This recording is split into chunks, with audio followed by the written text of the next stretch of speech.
번째 예언입니다. 예레미야의 12번 예언의 말씀들이 이렇게 나오는데 그 중에 이제 오늘 우리가 세 번째 예언의 말씀을 보는데 이건 7장부터 10장까지입니다.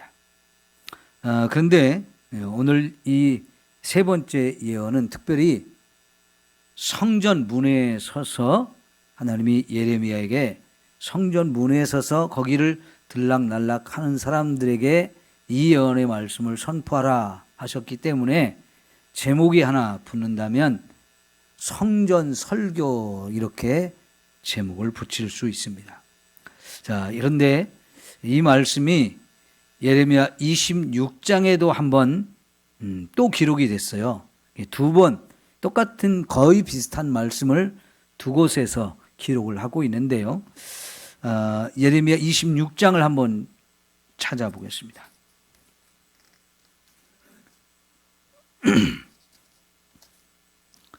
약간 차이 나는 부분이 있으니까요. 주의해서 좀 보겠습니다. 유다왕 요시야의 아들 여호야김이 다스리기 시작한 때에 여호와께로부터 이 말씀이 임하여 이르시되 여호와께서 이같이 말씀하시니라. 너는 여호와의 성전 뜰에 서서 유다 모든 성읍에서 여호와의 성전에 와서 예배하는 자에게 내가 내게 명령하여 이르게 한 모든 말을 전하되 한마디도 감하지 말라. 그들이 듣고 혹시 각각 그 악한 길에서 돌아오리라. 그리하면 내가 그들의 악행으로 말미암아 그들에게 재앙을 내리려 하던 뜻을 돌이키리라. 아멘. 약간 차이는 있지만 같은 장소에서 하나님께서 예레미야에게 선포하라고 한 말씀 26장에서 다시 한번 기록을 하고 있는데요. 특별히 1절에 보면 이 말씀을 주신 때가 언제냐?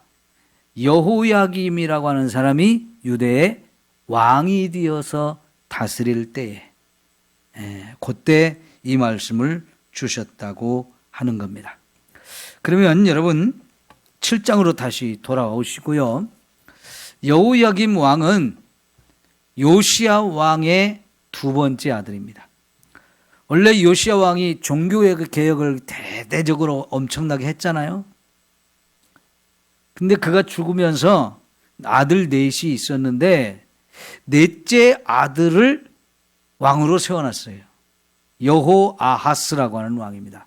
넷째 아들을 왕으로 세웠는데 이 왕이 3개월쯤 됐을 때 애굽의 왕이 쳐들어와 가지고 이 여호아하스를 애굽으로 잡아가 버렸어요. 그리고는 둘째 아들 여호야김을 이렇게 왕으로 세워뒀어요. 그렇게 해서 세워진 왕이 여호야김입니다.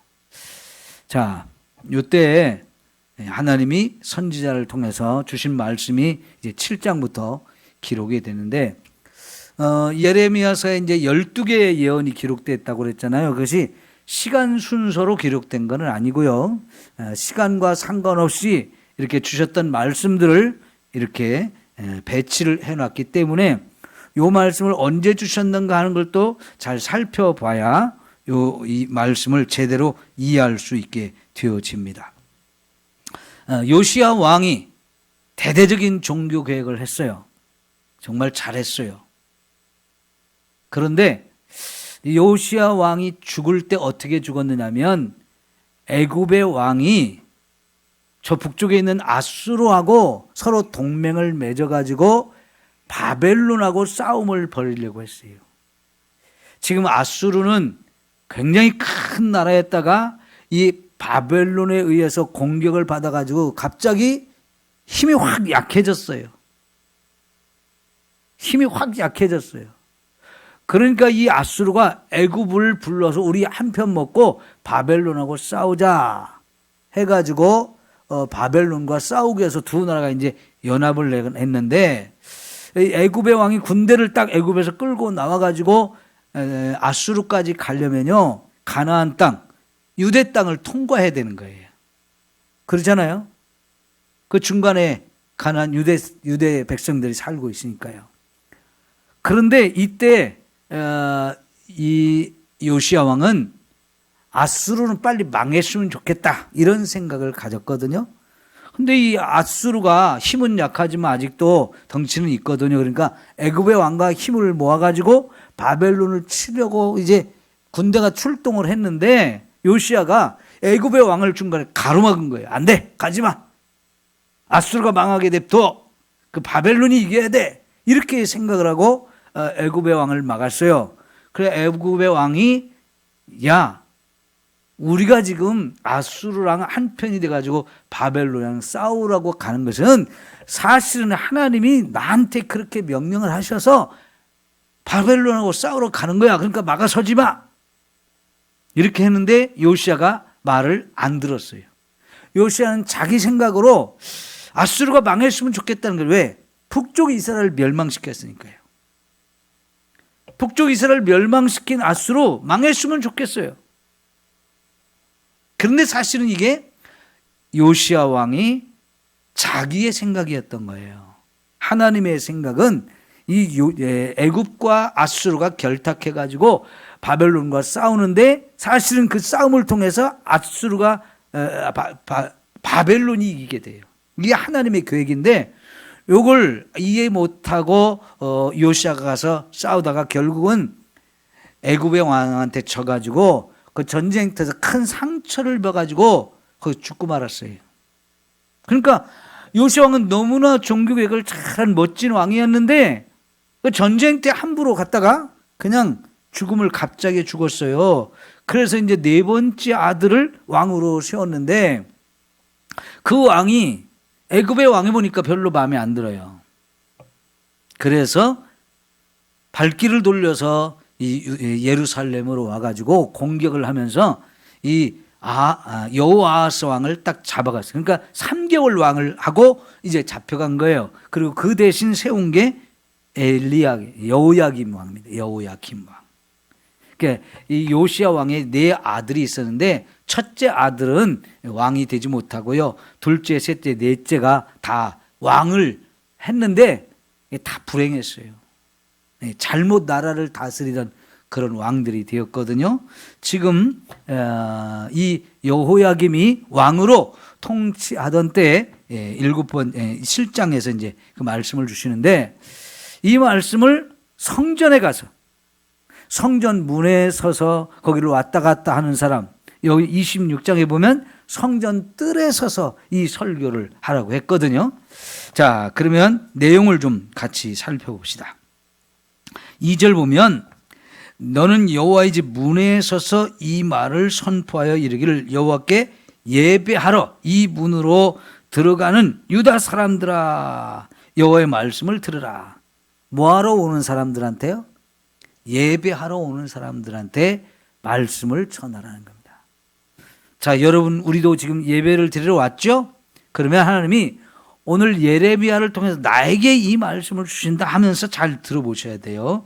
뭐라고 말씀하십니까? 3절 보면 만군의 여호와 이스라엘 하나님 여호와께서 이같이 말씀하시는데 너희 길과 행위를 어떻게 하라고요? 바르게 하라. 그리하면 내가 너를 이곳에 살게 하리라. 길과 행위를 바르게 해라. 그러면 내가 너희를 이곳에 살게 해줄게 라고 말씀을 하시는데 이 뒤집어 왜 이런 얘기를 할까요?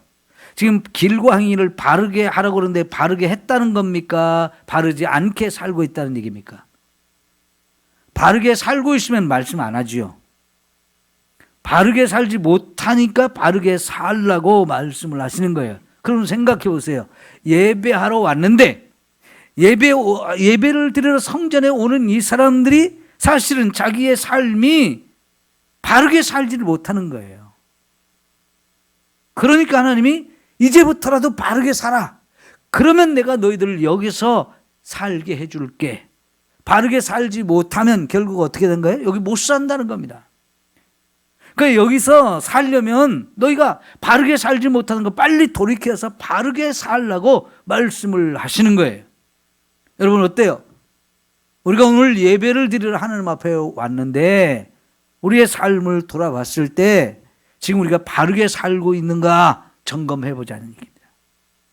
만약 하나님께서 우리가 지금 바르게 살고 있지 못하다면 이 말씀을 오늘 나에게 주시는 말씀으로 받아야 되고, 정말 그래서 내가 바르지 못하게 하고 있는 것 다 버리고 진짜 말씀 위에 바로 서서 믿음으로 사는 이 삶이 있어야 하는 겁니다.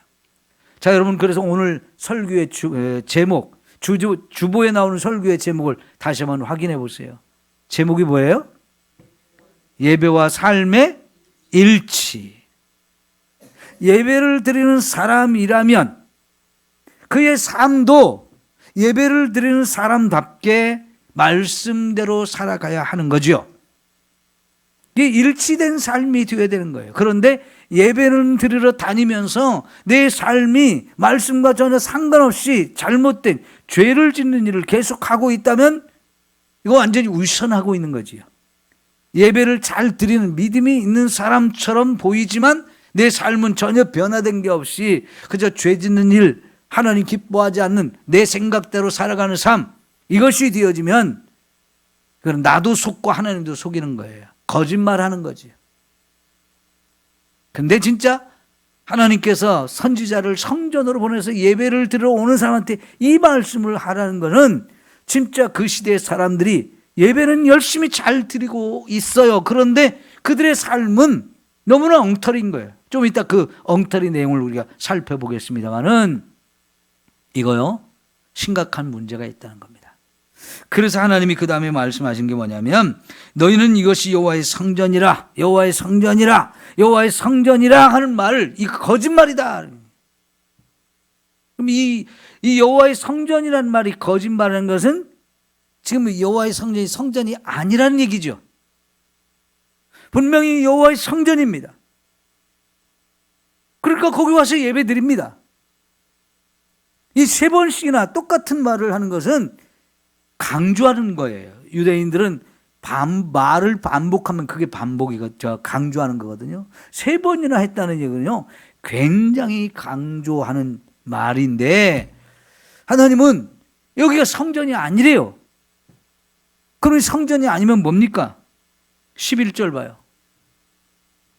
내 이름으로 일컬음을 받는 이 집이 너희 눈에는 도둑의 소굴로 보이느냐 그랬어요. 이곳이 성전이 아니고 도둑의 소굴이다라고 지금 예수님이, 하나님이 말씀하시는 거예요. 바로 이 말씀을 예수님이 인용해서 예루살렘 성전을 청소하는 그런 일을 하셨잖아요. 성전에서 지금 막 장사를 하고 있는 사람들, 재물을 팔아서 이익을 남기는데, 그 재물을 파는데 어떤 재물을 파느냐? 성전에 바칠 재물의 자격이 없는 그런 재물을 파니까, 그것도 성전 안에서 그런 장사를 해 먹으니까요. 성전에서 파는 물건이거든요. 재물로, 내가 재물로 드리는 물건을 성전에서 팔아요. 그럼 거기서 사서 거기서 바로 드리면 되는데, 하나님께서는 율법에 정전에 재물로 드리는 이 조건이 필요하거든요. 자격을 갖춰야 돼, 재물이. 그런데 그 자격을 갖추지 못한 재물은 성전에서 팔면 안 되잖아요. 원래 성전에서 재물을 팔아서도 안 되는 건데, 자격이 없는 재물을 팔고 있는데, 또 그걸 가지고 가면 제사장이 받아가지고 제사를 드려주거든요. 그러면 그 자격도 없는 재물을 성전에서 팔 수 있다는 것은 누가 허락해 준 거예요? 제사장이 허락해 준 거예요. 장사꾼 마음대로 되는 게 아니거든요. 허락해 줄 때 그냥 해줬을까요? 이런 거?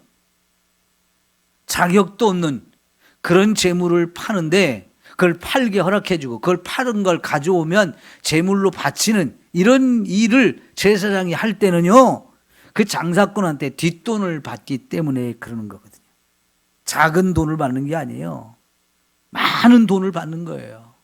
그러니까요, 이 성전에서 강도짓을 하고 있는 거죠. 누가? 제사장과 상인들과, 그걸 또 재물을 사갖고 제사를 드리는 사람들, 모두가 다 한 통속인 거예요.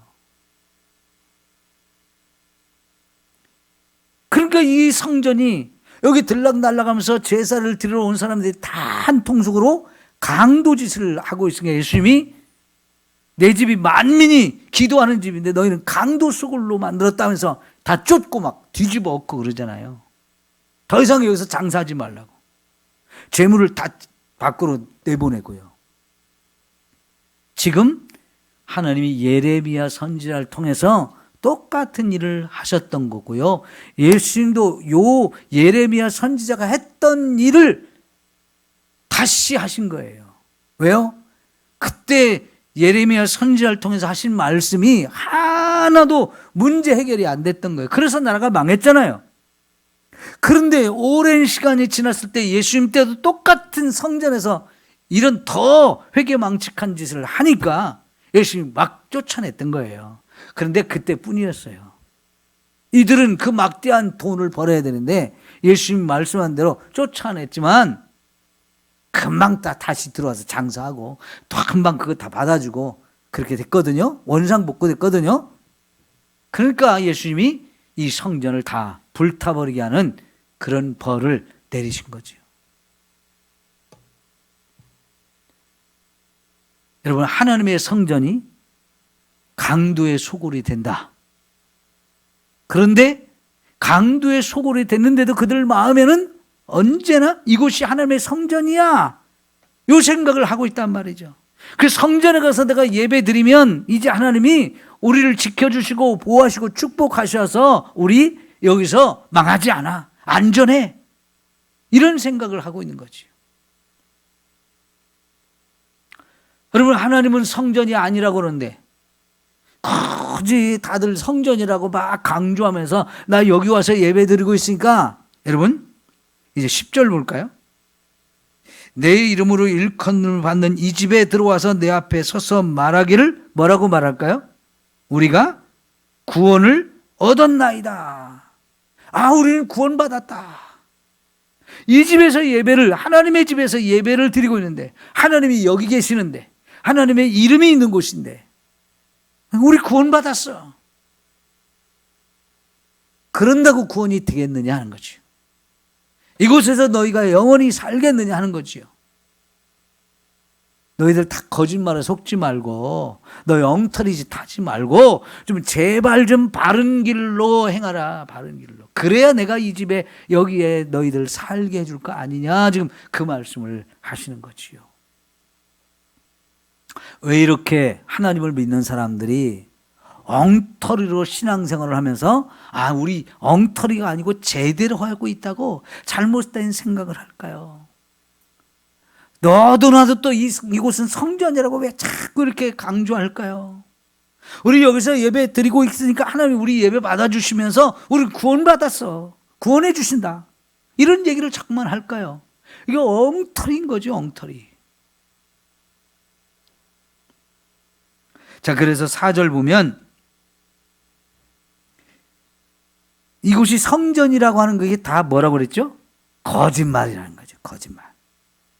거짓말을 서로 주고받으면서 그게 참말이라고 믿고 있는 거예요. 그래서요, 이제 5절 보면 너희가 만일 길과 행위를 참으로 바르게 하여 이웃들 사이에 정의를 행하며 이방인과 고아와 과부를 압제하지 아니하며 무지한 자의 피를 이곳에 흘리지 아니하며 다른 신들 뒤를 따라 화를 자초하지 아니하면 내가 너희를 이곳에 살게 하리니 곧 너희 조상에게 영원 무궁토록 준 땅이니라.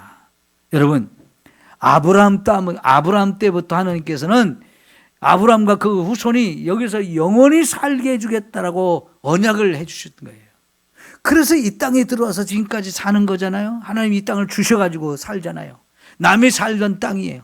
근데 그 사람들 다 죽이거나 몰아내거나 이러고 이제 이 땅에 들어와 사는데, 그 땅은 하나님이 영원히 내 후손이 살 땅이라고 하셨던 땅인데요, 못 산다는 겁니다. 여기서 못 살고 죽거나 쫓겨나거나 포로로 끌려간다는 거예요. 왜요? 사실 하나님께서 5절에 만일 너희가 길과 행위를 참으로 바르게 하며 이웃을 사이에 정의를 행하고 하면서 죄를 안 지고 바르게 살면 여기 정말 여기서 살게 해줄 거야. 그런데 그 얘기는 이렇게 못 살고 있기 때문에 여기서 이제 못 산다, 너희들은 여기서 쫓겨나거나 포로로 끌려가거나 그렇게 하겠다는 거죠. 하나님은요, 이들을 축복할 계획을 항상 갖고 계세요. 이들을 사랑하는 마음을 언제나 갖고 계세요. 지금이라도 돌이켜서 그 잘못하게 있는 죄들을 버리고 바르게 살면 그 죄때가 다 용서하고 너희들 여기 살게 해줄게. 그런 마음으로 지금 하시잖아요. 여러분, 아까 우리 맨 처음에 불렀던 찬송 뭐예요? 자, 주무시는 분, 날이 더워서 다들 지쳐있죠? 눈 좀 뜨시고 자,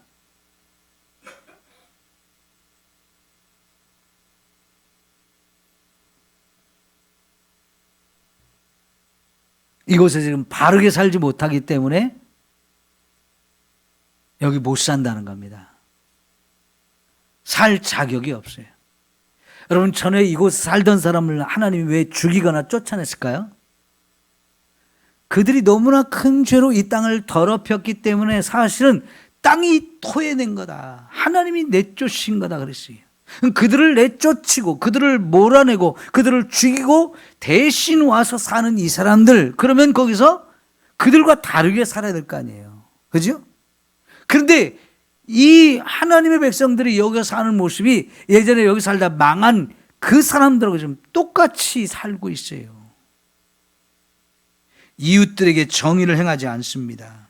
이방인 고아 과부를 압제하고 있어요. 우상을 섬기면서 하나님을 또 믿는다고 해요. 그러니 여러분, 지금 하나님이 얼마나 진노하시는 거예요. 여기 살 자격이 없죠. 그러니까 더 이상 안 된다는 얘기를 하시는 거고요.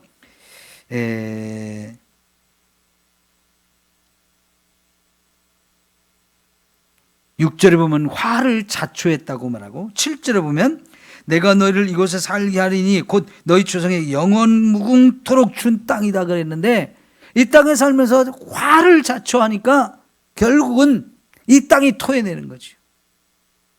하나님도 그들에게 진노하셔서 벌을 내리시는 거예요. 자, 그래서 이제 8절에 보면 구체적인 이들의 죄가 나와요. 벌어 너희가 무익한 거짓말을 의존하는도다. 아까 여러분 4절에 거짓말이 뭐라고 그랬죠?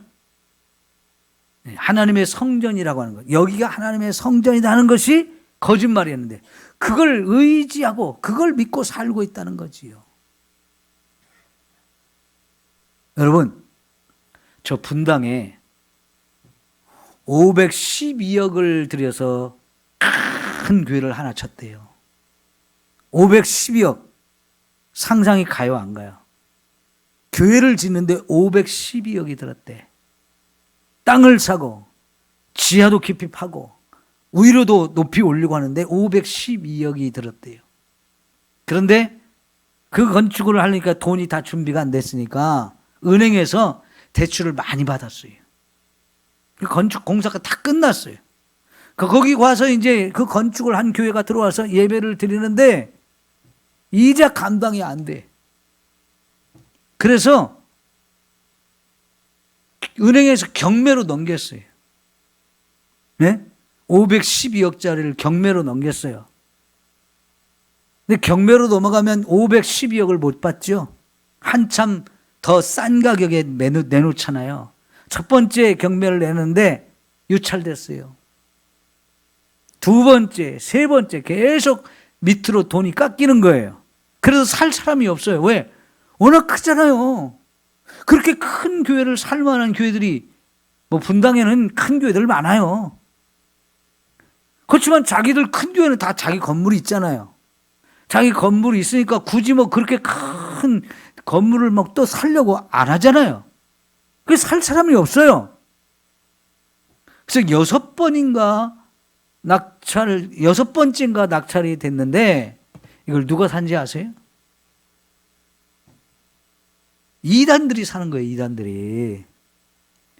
교회 경매로 나온 걸 제일 많이 사가는 데가 어디냐면 하나님의 교회.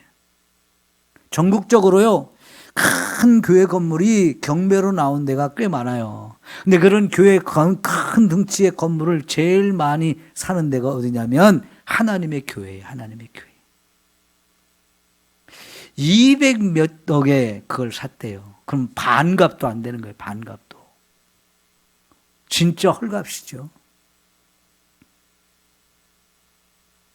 여러분, 그런 교회에 하나님이 계실까요? 안 계실까요? 여러분, 얼마나 그 큰 교회를 지으려고 계획을 세우고 성도들이 합시다 해가지고 이렇게 시작했을 텐데, 돈도 은행에서 막 잘 빌려줬죠. 건축이 잘 진행됐죠. 얼마나 그들은 뭐 우리가 믿음이 좋다, 뭐 우리 교회 좋은 교회다 막 그러면서 했을 거예요. 근데 무너질 때 한순간에 무너지잖아요. 그 교회에 정말 하나님이 계셨을까? 그 교회 성도들 진짜 믿음으로 그 일을 했을까? 우리 속아요. 다 거짓말에 속아요. 그 하나의 예를 들어 설명한 거고요. 아까 말씀드린 대로 전국의 큰 교회들이 경배로 나와가지고 이단들이 사간 교회가 많아요. 제 눈으로 직접 본 교회만 해도 인천에도 있었고 고양시에도 있었고요. 여러 교회들이 있었어요. 야, 여러분. 그럼 우리 교회는 진짜 하나님이 계실까? 여러분은 아멘 하고 싶지만 잘 생각해 봐야 돼요. 내 마음속에 하나님이 안 계시면 우리 교회 하나님이 안 계신 거예요. 여러분 한 사람 한 사람 마음속에 정말 하나님이 계셔서 그 하나님을 제대로 믿고 그 하나님 앞에 우리가 믿음으로 바로 살 때 하나님이 내 안에 계신 거고, 그래야 우리 교회 안에 하나님이 계신 거지요. 내 신앙생활은 엉망인데 교회 와서 예배만 드린다고 내가 하나님 앞에 구원받은 자이고 우리 교회가 하나님이 계신 교회인가? 여러분은 아닌 거예요. 아닐 수도 있어요. 거짓말에 속으면 안 돼요. 거짓말에. 남이 하는 거짓말, 내가 하는 거짓말. 거짓말은 다 거짓말입니다. 근데 거짓말이 말이죠. 남들 알아들을 다 이해할 수 있는 거짓말은 그건 거짓말이 아니죠. 남들이 다 속을 수 있는 거짓말을 하는 거잖아요. 근데 예수 믿는 사람처럼 거짓말에 잘 속는 사람도 없어. 왜요? 예수 믿는 사람들은 툭하면 믿으려고 하니까요. 웬만하면 믿으려고 하니까. 그죠? 여러분 웬만하면 의심 안 하잖아요. 근데 예수 믿는 사람들이 사기치면 제일 잘 속아요. 근데 예수 믿는 사람 정말 잘 속으니까 이단들한테 그렇게 잘 속는 거예요. 이단들한테. 자 보세요. 이제 어떤 죄가 그들에게 있느냐. 9절. 너희가 도둑질하며 살인하며 간음하며 거짓 맹세하며 바알에게 분향하며 너희가 알지 못하는 다른 신들을 따르면서 그러잖아요. 그러면서 내 이름으로 일컬어받는 이 집에 들어와서 내 앞에 서서 말하기를 우리가 구원을 얻었나이다 이런다는 거지요. 자, 무슨 죄를 짓고 있어요? 도둑질도 합니다. 거짓말도 합니다. 살인을 합니다. 간음합니다. 바알에게 분향합니다. 알지도 못하는 신에게 또 자꾸 따라갑니다. 이제 아주 심각한 죄들이잖아요. 아주 심각한 죄들. 그러면서도 그런 죄를 지으면서도 예배드리러 교회 와가지고 나는 구원받았다고. 이 집이 하나님의 집인데 내가 여기서 하나님을 예배하는데 난 구원받은 사람이야. 100번 1000번 해도 그거는 합당하지 않은 말. 하나님이 인정할 수가 없는 얘기잖아요. 어쩌다 이 지경까지 갔을까요? 어쩌다. 여러분 교회가 썩기 시작하면요 걷잡을 수가 없어요. 왜 칼빈이나 마틴 루터 같은 사람들이 목숨을 걸고 종교개혁을 했을까요? 그때 당시 천주교가 너무 부패하고 잘못한, 성경에서 벗어났고 성경에서 벗어나니까요 온갖 죄가 너무나 교회 안에 난무했기 때문에, 그러면서도 자기들이 옳다고 어마어마한 힘을 가지고 어마어마한 돈을 가지고 막 엄청난 죄를 지었는데요. 그때 당시 가장 심각한 게 뭐냐면 지금의 로마 교황청이 있는 바티칸에 베드로 성당을 짓는 거였어요. 그때 지은 베드로 성당이 지금까지 교황이 사는 곳이거든요.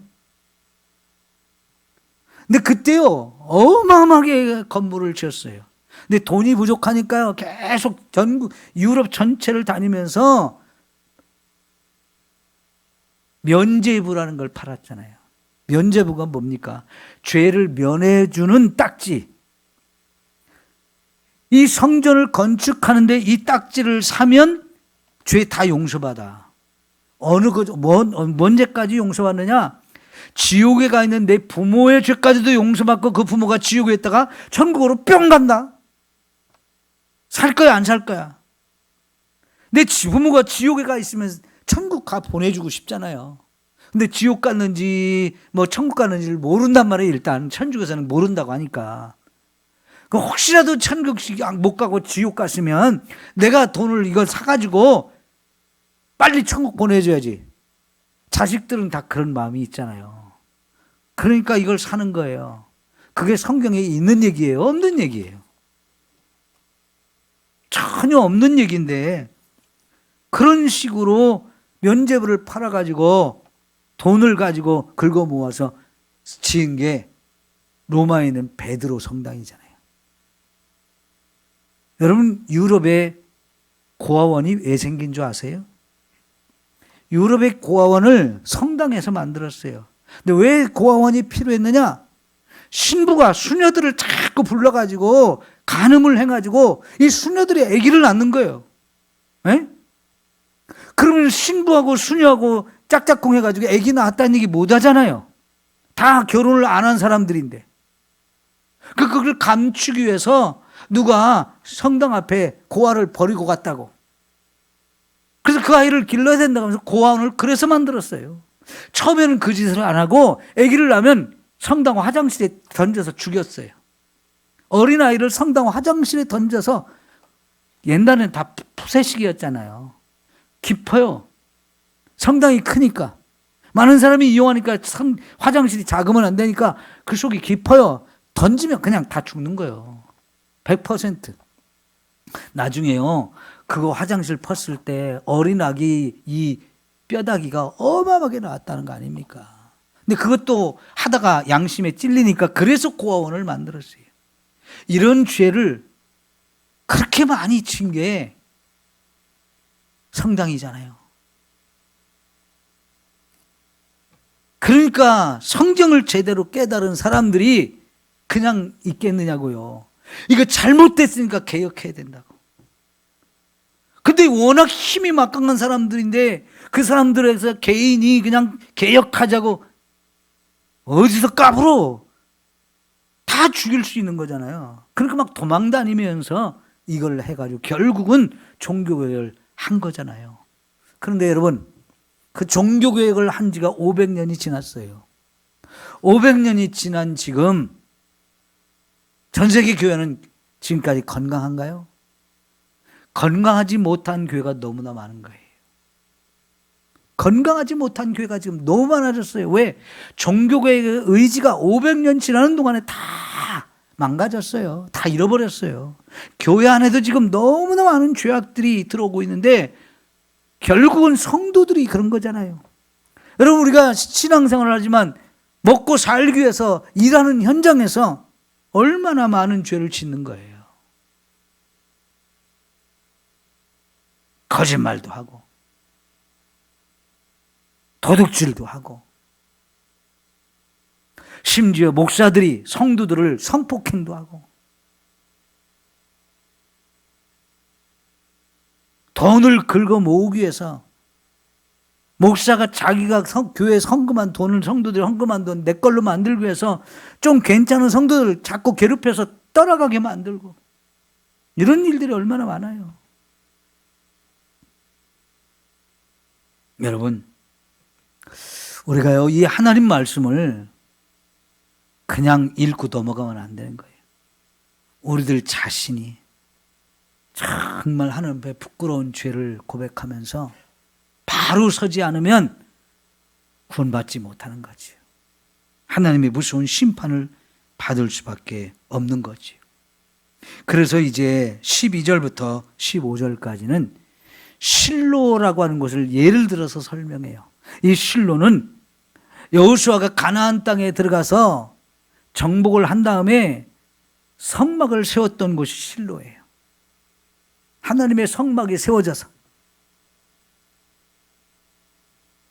사무엘 때까지, 엘리 제사장이 사사로 있을 때까지 거기에 실로에 하나님의 성전이 있었어요.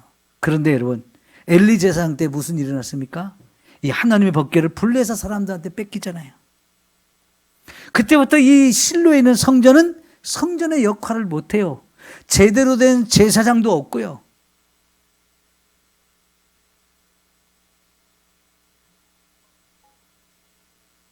그래서 하나님의 성전이 없으니까 너무너무 백성들이 예배 드릴 곳이 없는 거예요. 그래서 막 그냥 산당으로서 여기저기 산당에서 흩어져서 예배를 드렸는데 겨우 다윗이 법궤를 찾아서 예루살렘에 모셨지만, 여러분, 그때 예루살렘에 성막을 완전히 모셔와서 모신 게 아니고 성막은 그때 당시 기브온에 있었어요. 그래서 솔로몬이 1000번제를 기브온 산당에 가서 드렸는데 거기가 성막도 있고 번제단도 있었대요. 그런데 정작 법궤는 예루살렘에 이렇게 나누어져 있었단 말이에요. 그러니까 이 실로에 있던 성전이 엉망이 되면서 나라가 블레셋한테 자꾸 괴롭힘 당하고 사울 왕이 또 엉망으로 나라를 다스리고 이래가지고요, 이게 참 힘들었던 거예요. 그래서 결국은 나라가 엉망이 됐었는데요. 자, 여러분, 하나님께서 13절 보세요.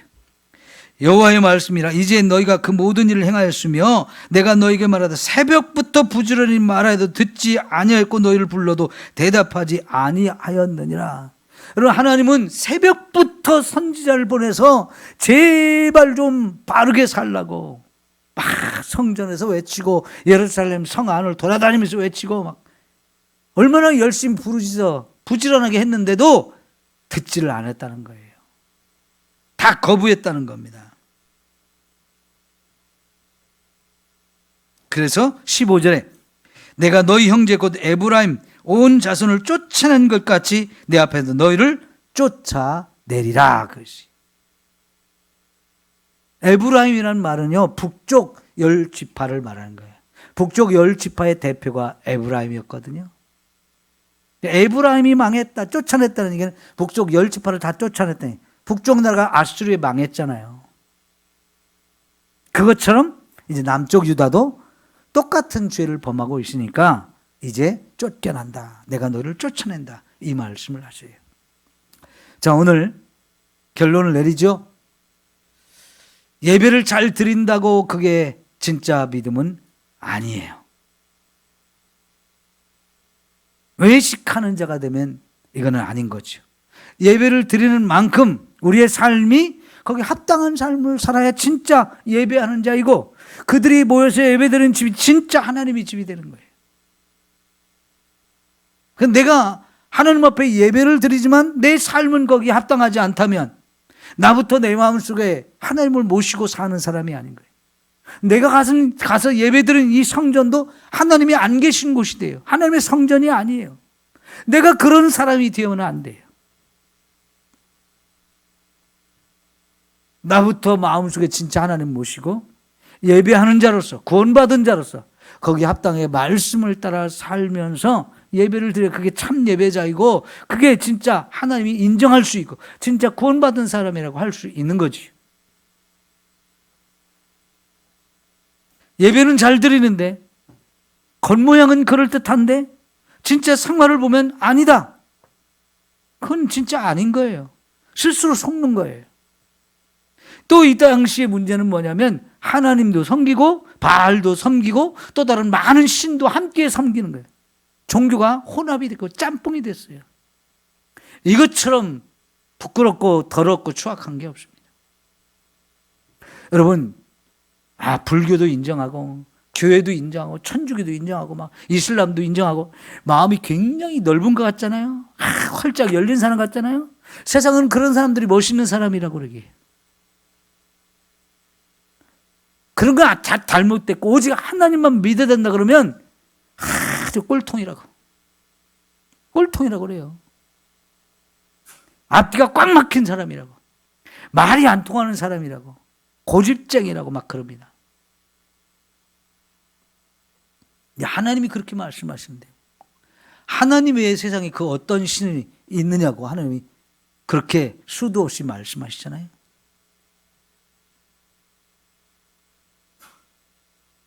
여러분, 예배하는 자는 생활이 함께 따라가야 되죠. 일치가 돼야 돼요.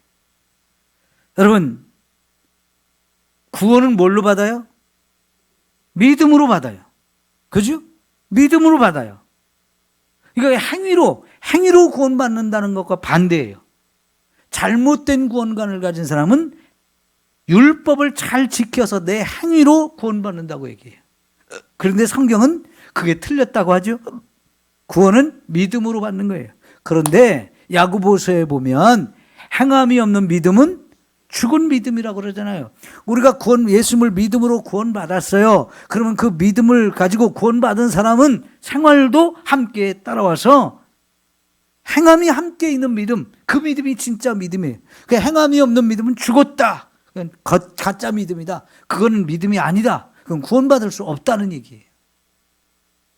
여러분, 특별히 우리는 이걸 조심해야 돼요. 예배와 삶이 일치되는 그런 모습이 진짜 모습인 거예요. 예배를 마치고 나가면서 싸우고 예배를 마치고 나가면서 죄를 짓고 그러면 안 되죠. 물론 우리가 여전히 죄성이 우리 안에 있어서 그럴 수도 있어요. 매번 그러는 게 아니고 어쩌다 한번 그럴 수 있죠. 그것도 안 하도록 자꾸만 우리가 변화되고 그러지만 평소 생활이 예배를 마치고 나가서 우리의 삶의 현장에서 생활이 말씀과 일치가 안 되는 이런 삶은 스스로 속는 거니까 제발 그러지 말아야 돼.